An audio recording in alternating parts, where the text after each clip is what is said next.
whichever one. My name is Galen Sperlin. I appreciate Brother Mark and church letting me come and do this.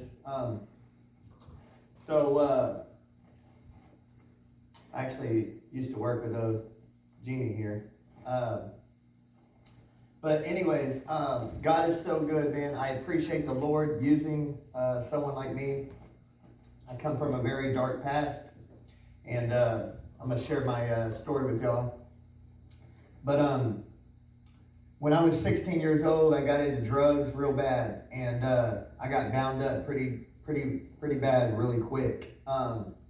My drug of choice was opiates. If y'all don't know what that is, it's painkillers. And basically, I dove right in and got a high tolerance really quick. And, it started out taking Lortabs, stuff like that. Quickly spiraled out of control. And for many years, man, I just went around abusing drugs. Quickly escalated. Went on to morphine, Percocets, Opanas, Oxycontin, even fentanyl. I'm sure some of you have heard fentanyl going around killing everybody. It's on the news. But anyways, years and years of abuse, right? So that led me to methamphetamine when my favorite drugs wasn't around. There wasn't no painkillers around. No hustling anymore, doctors. No, doing this and that to get the pills. Every drug dealer I know was out of pills, so I would go to methamphetamine, dope, very bad stuff. I did things I'm not proud of. Remind you, I was saved as a little kid, or I thought I was. I thought I was serious with the Lord growing up at my pastor's church where I'm at now. Brother Ellis, Sister Linda Gregg, who says very high things about this guy. They know one another. Anyways, I was saved as a little kid, but I had fallen away, right? I had fallen away, got bound up in the little drugs, and like I said, when I got onto that meth, whenever I didn't have no pills, I would just do bad things. In 2012, I got a grand larceny charge, all right? It's the first felony. I got at gunpoint by the police. I was up for 5 days on dope. Still in the ride lawnmower, got caught by the cops, off to jail. Got out a month or two later on probation, right? 2014, violated that probation. Got on, I had assault battery with a deadly weapon. I was just a troubled person, man. I got a conspiracy charge and everything. So I racked up a few felonies. They ended up violating me to a suspended sentence. I violated that a few times. I was in jail 2017, and they was talking about either giving me more suspended or penitentiary. And my dad passed away when I was in jail. My sister went up there and got me some leniency at the district attorney's office. They said, we're going to give him another chance, gave me some anger management classes, et cetera, just a few little stipulations. I promised them I'd do it. I got out, buried my father, did everything they told me to do, and used the excuse of my dad dying to use again. So I went back to the pills, because when you're in jail for a while, you get out sober, right? I ended up getting checked into a rehab. That didn't work. Doctors would tell me to try Suboxone, Subutex, Methadone. People would tell you, oh yeah, that'll get you out. That the drug dealers are selling that stuff. That stuff is very potent in itself. And my point is this: I tried everything out there between rehab, jail, pills to get you off pills, you name it. I've done it all. It wasn't until July 28, 2020, I had a come to Jesus moment. I was in my house, man, and I seen yellow in my eyes. You're talking to someone that was taking around 40 to 40. One night I took 47 Lortab 10s. Do you know what that'll do to your liver?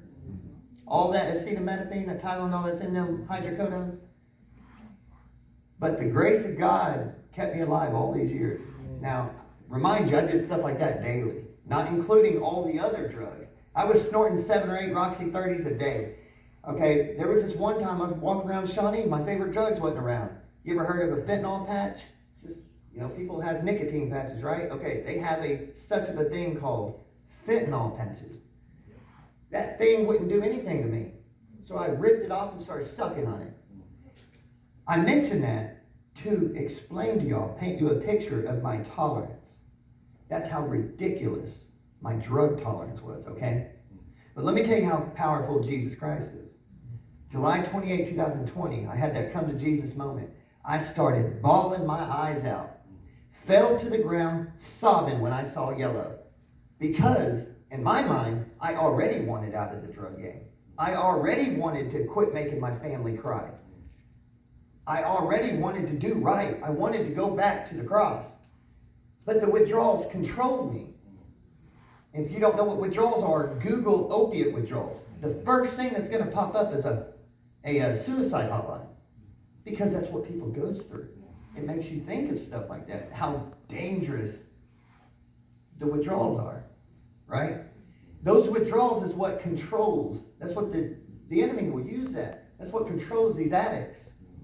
You know, so back to that day, July 28, 2020, man, I started bawling to the Lord. I called my pastors at 10-something p.m. at night. Remind you, at that time, I was going to church once, maybe twice a year. But they're faithful men and women of God. I woke them up, bawling. Couldn't get a word out, bawling. They started speaking in tongues and interceding with me and screaming out to the good Lord. All three of us screaming to the Lord. God touched me. And I tell you what, you know, that's just the start of my story, man. God touched me. Now that was in July 2020, so that was around COVID. You would think someone that got set free overnight, I would serve the Lord, but I didn't. My church was closed down at that time because COVID and all that. My point is I got real bored. I should have stayed in the Word. Someone that was coming off of 16 years drug abuse, I didn't know what to do. I didn't know what I was feeling. Reality. Right? So, I ended up getting wrapped up in an evil video game. For 4 years, this took away my life. Now, these next 4 years was worse off than the 16-year drug addiction. No exaggeration. But because I don't want to keep up all your time all night, I'll just fast forward. 4 years of eat, sleep, video game, and evil things online, and having sex with my neighbor, and doing every kind of sin you can imagine that God tells you not to do. I was doing it. And including the evil of your tongue. Including, taking the good Lord's name in vain, cussing on a game, just nasty stuff, right? Well, I wanted out of that, after a while, and I was praying at night. I started slowly going back to church while playing the game every night. So long story short, this last October, last year, 2024, not this year. October, I believe it was 29th, 2024, I had another come to Jesus moment. And that's where I broke down crying. I said, Lord, I remember specifically crying out to him. I said, Lord, you're the same God that parted the Red Sea.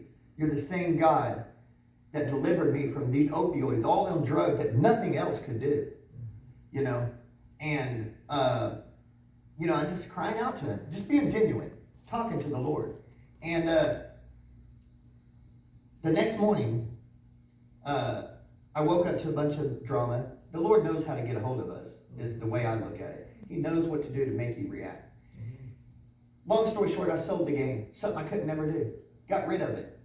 I said, Lord, if you get me a job, and if you get rid of this game, I ain't got the strength to do it. I will tell everyone what you've done for me. I will, do whatever it is I got to do.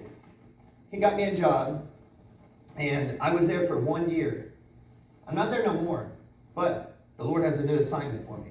But I was there for 1 year. The things that God done there, last time I came to church here, a few people out here was telling me they was customers. I worked with her there. People knows. Just ask around. I didn't do nothing. I'm nothing without the Lord. But the things that the Lord done through me at that place, so humbling. The Lord was using me to witness to people. He had me make these Jesus cards. He had me telling people stories. He was setting captives free in a goodwill. Seriously. I prayed with this woman every day.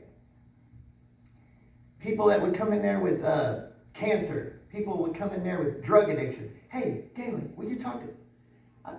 I would love to talk with them and pray with them and et cetera, et cetera. Now I try my best to go around and tell my testimony. So anyways, 5 years sober, over 5 years. July 28th was 5 years. More than 5 years sober off that. Over 1 year now, I'm doing nothing but chasing Jesus, the author and the finisher of my faith. I'm chasing him more than I chased any other drug. And the Lord used all of that for his glory. He used every bit of it for his glory. Now, today, here we are. I'm a chaplain at the Shawnee jail. Remind you, the Lord spoke that into me as well. One day I went to go give my testimony at another church. The Lord told me when I got done, he said, you need to get to the jail. One thing led to another. The Lord led people into my life. Now I'm a chaplain at the jail. I go there every Sunday after church, and I get to witness to the inmates. I get to pray with them, lead them to Jesus. And you know, I'm just so amazed, you know. I love what God is doing in my life. I'm so hungry for the Lord. And I tell anyone and everyone exactly what Jesus done. Jesus saved my life. Philippians 1:6 says, being confident of this very thing, that he which begun a good work in you will perform it till the day of Jesus Christ. This is daily sanctification. Every single day is getting better. And I'm so excited because I'm only 1 year into my journey of chasing Jesus like I've never chased anything in my life. Amen. And I just praise God and I thank him, and I want to point as many souls as I can to Jesus. Amen. God bless y'all, and I hope that this helps you. Amen.